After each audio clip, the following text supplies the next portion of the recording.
नमस्ते दोस्तों, crime diary में आप सबका स्वागत है। आज हम बात करने वाले हैं अंकिता भंडारी के दर्दनाक मर्डर केस के बारे में, जिसमें अंकिता ने देह व्यापार करने से मायना किया था और उसे अपनी जान गंवानी पड़ी।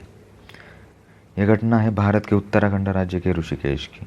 इस कहानी की शुरुआत होती है अंकिता नाम के 19 साल की युवती के साथ, जिसका जन्म हुआ था उत्तराखंड के श्रीकोट में।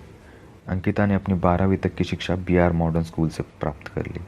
बाद में उसने होटल मैनेजमेंट की भी शिक्षा प्राप्त कर ली। अंकिता के पिताजी सिक्योरिटी गार्ड के रूप में काम करते थे। घर की हालत के कारण 19 साल की अंकिता ने तुरंत जॉब सर्चिंग शुरू की। 18 अगस्त 2022 को अंकिता को वेदांता रिसोर्ट में एज ए रिसेप्शनिस्ट की जॉब मिली। वनतारा रिसोर्ट के ओनर का नाम था पुलकित आर्या, जो कि बीजेपी के लीडर विनोद आर्या के पुत्र है। शुरुआत के दिनों में अपनी न्यू जॉब से लेकर अंकिता खुश थी, लेकिन ये खुशी बहुत दिनों तक नहीं रही, क्योंकि अंकिता की किस्मत कुछ और ही चाहती थी।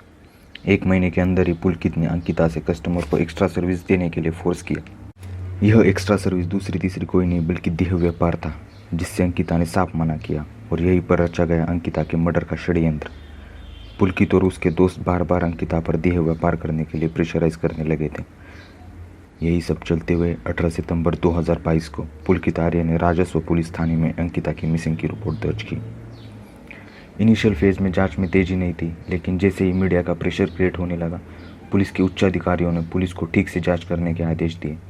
जांच के दौरान सीसीटीवी फुटेज में पता चला कि 18 सितंबर 2022 को अंकिता, पुलकित, सौरभ और होटल का मैनेजर अंकित, ये चारों लोग बाहर गए, लेकिन जब वापस आए तो 3 ही लोग थे। अंकिता गायब थी। पुलिस ने तुरंत तीनों को हिरासत में ले लिया।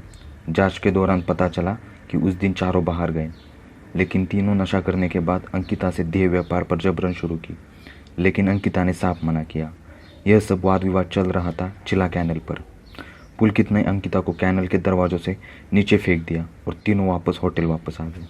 यह पूरी केस सॉल्व करने में पुलिस को अंकिता के दोस्त पुष्प के कॉल रिकॉर्डिंग और चैट की बहुत मदद हुई, जिसमें अंकिता रोकर इस सब से बाहर निकालने के लिए प्रयास कर रही थी। आज उत्तराखंड हाई कोर्ट में तीनों के खिलाफ केस चल रही है। पॉलिटिकल बैकग्राउंड होने के कारण बहुत सारे सबूत मिटाए गए हैं, इसलिए अंकिता के माता पिता CBI जांच की रिक्वेस्ट कोर्ट में कर रही है।